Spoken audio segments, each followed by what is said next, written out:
Hello everybody, my name is Victor and I will be installing a chain on this R1.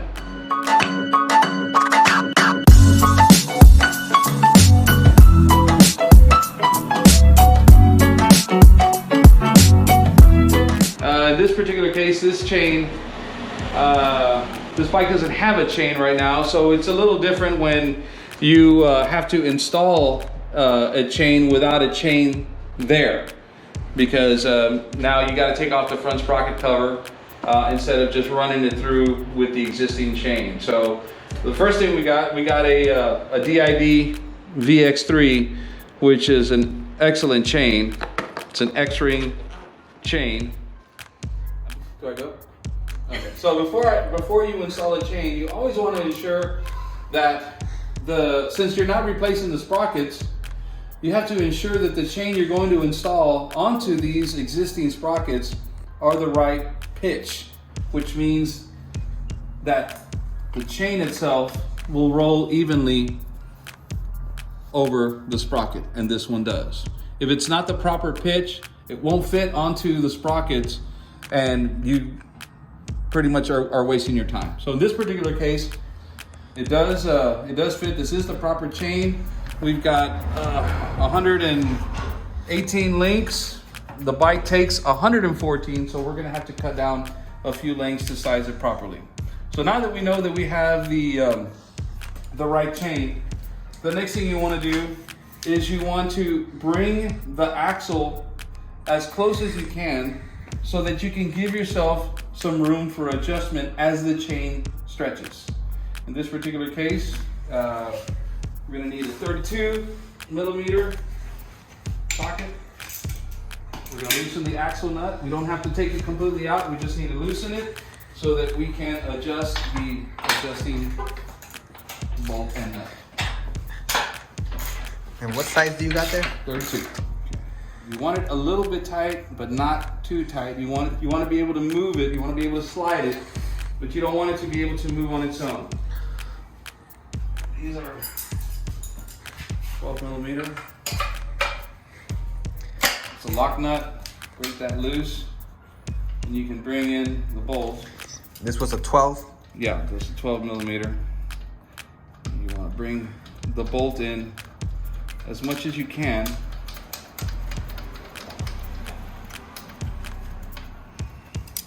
And that's what we're doing here. That's about good right there. So we're gonna bring the axle in as close as we can, and so that we can adjust it as the chain stretches in the future.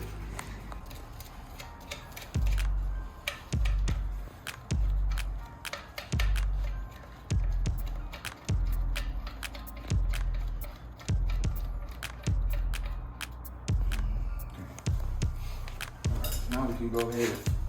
Oh, bring it in.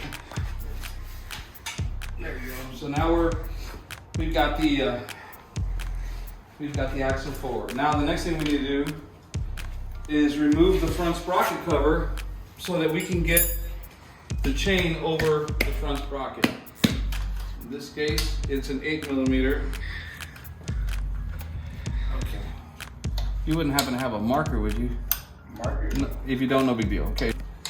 What you normally want to do in order to ensure that you place the shifter back onto the shift shaft is what this is called. You want to make sure and put a mark as to where the separation, where the pinch bolt goes. But in this particular case, it's got a line that's going to line up at the absolute center of the separation. So we can take that off, and so when we put it back, we know that that is going to be our mark. Okay, I see. We take that off right there. Now we need a 5mm. What size there for that? I was wrongly accused. Huh? That's an It's 8. 5mm. 5? Okay. Yeah. And since these are different size bolts, let me see. These are same size bolts, so we can just set them right there. This one right here. That's gonna suck right there. Because of the fairing? We're gonna have to get this out of the way. Actually, what we can do is we can just take that off.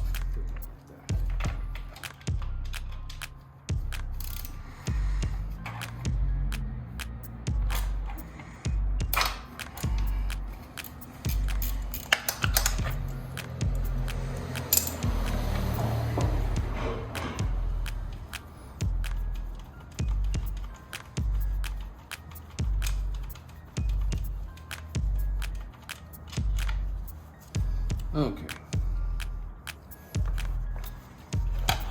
Okay, and there is our front sprocket with chain lube goo all over it. All right, so now we can go ahead and run our chain over the tube.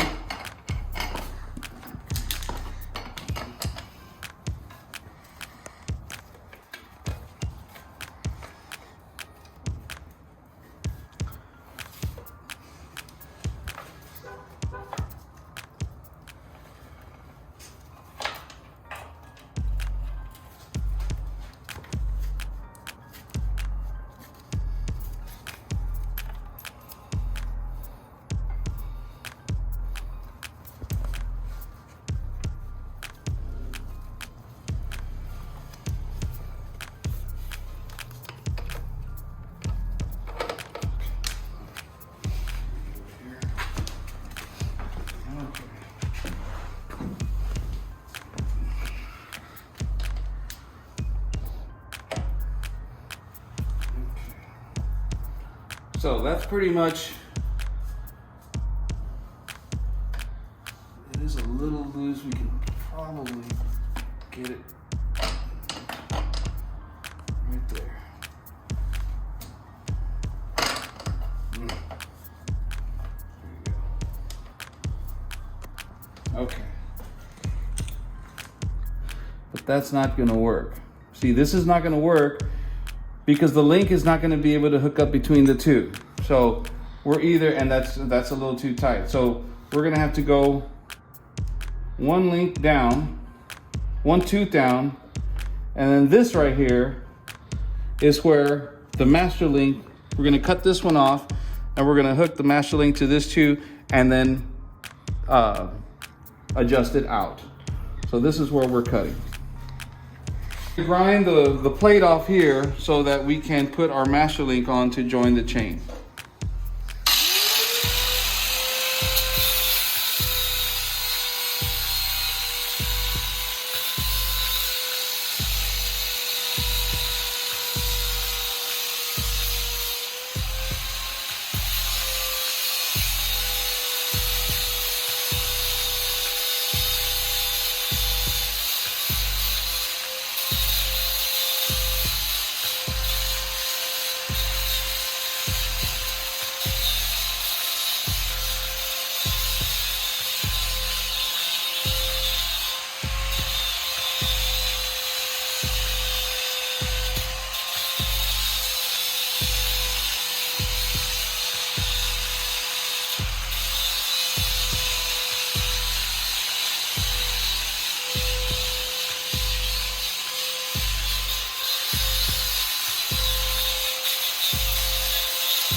Okay, so I know most people won't agree to have your hand there and whatnot, but I've been doing this for so many years and I've done so many chains that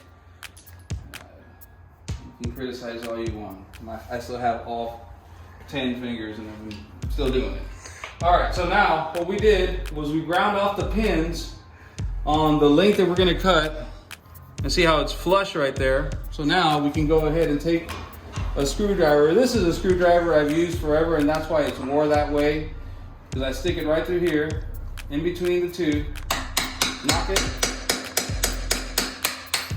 There goes the plate. Pull off the piece we don't need. And now, I now pronounce you man and wife. Wow. We are set to put our master link on. Springs on. Okay, so then you bring it in from the back. There you go. Now you're gonna grease your other two O-rings.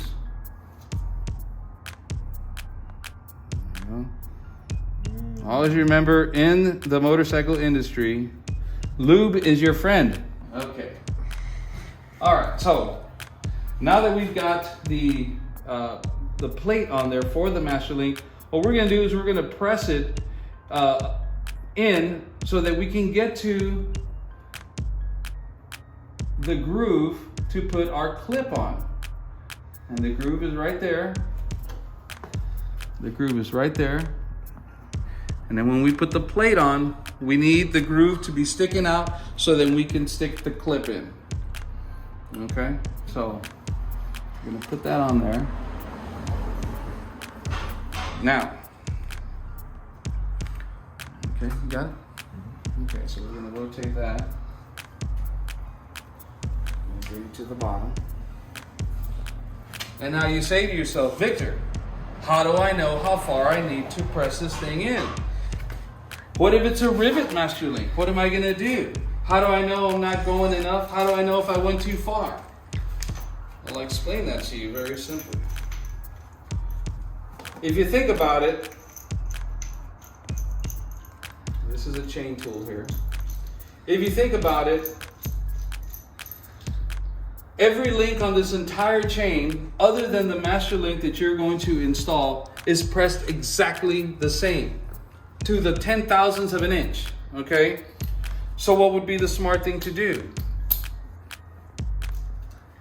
Measure the one next to it with a micrometer.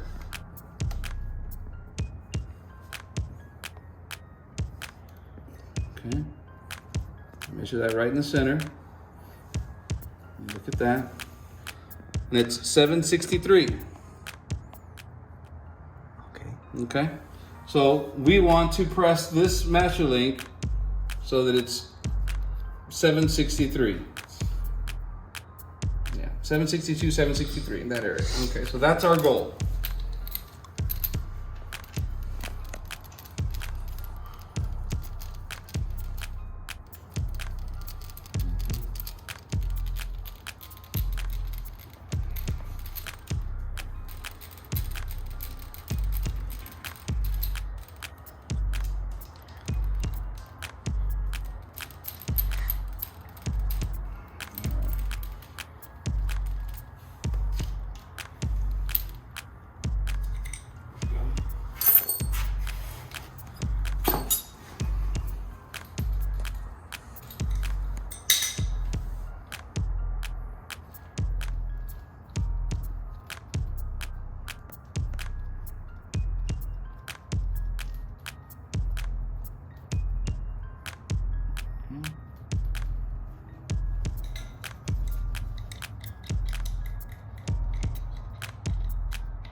Okay, as you can see, we still don't have enough room, not too much, but we're gonna take a measurement anyway and find out where we're at. We needed 562, 563 in that area. We are at 786, so we need to press it in more.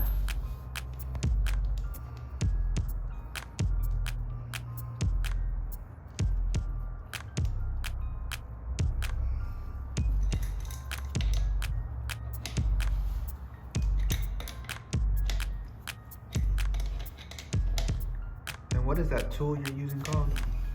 This is it's called a Motion Pro Jumbo Chain Tool. Okay, so it looks like we're a little closer now. Okay, so now when you install this type of clip, the open end of the clip is always facing the back of the rotation. So if the wheel is spinning this way, this is your normal rotation of the wheel, this is gonna be towards the back. Picture this as an arrow. The arrow needs to travel at the rotation of the chain, okay? So we put this here like that. And now I need, since I didn't expect to put this, I need some needle nose pliers. One end on the pin, one end on the head, and bring it in. Voila, done. Okay, now we need to adjust the chain so that it has the proper tension. For that, we're going to need our 12 millimeters.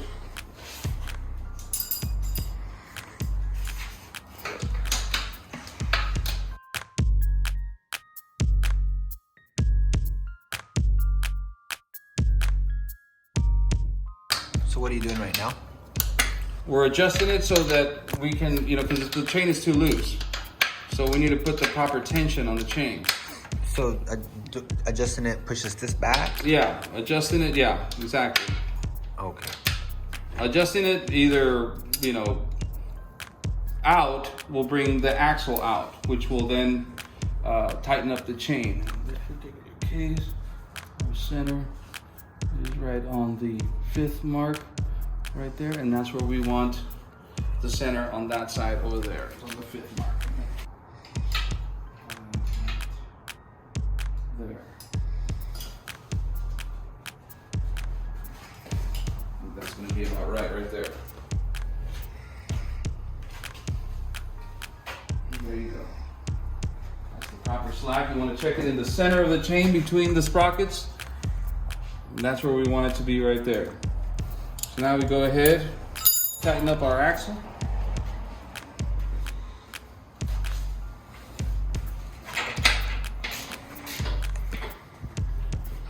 Now we're going to go ahead, put the lock nut tighten that one up.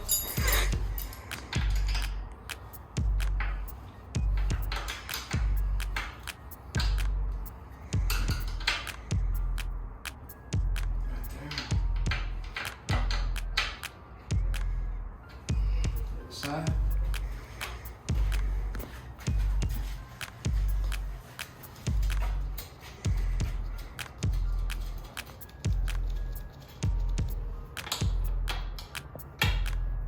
That up against there. Tighten that down.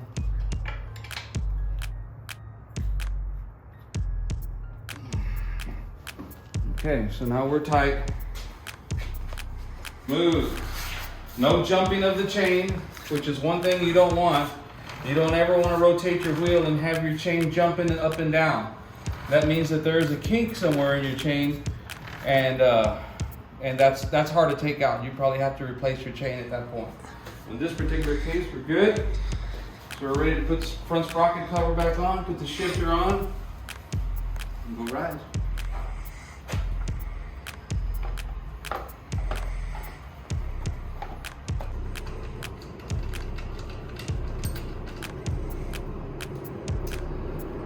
Takes even longer when it's a rivet type, because there's just more work involved.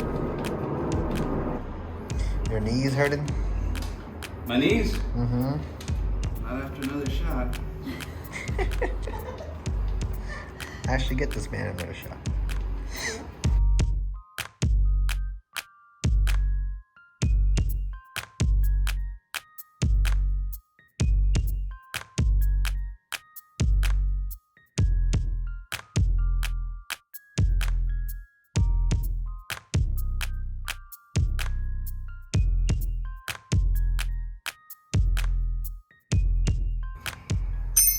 This is a done, man. All right, we're rolling. Okay. Gloves and all. Salute. Easy chain install. Till next time.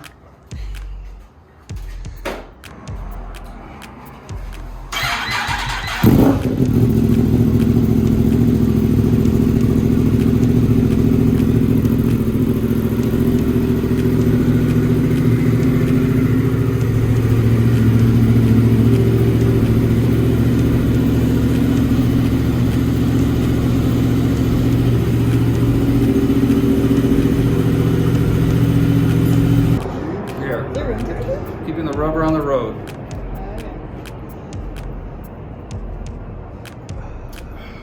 That's really good. Okay.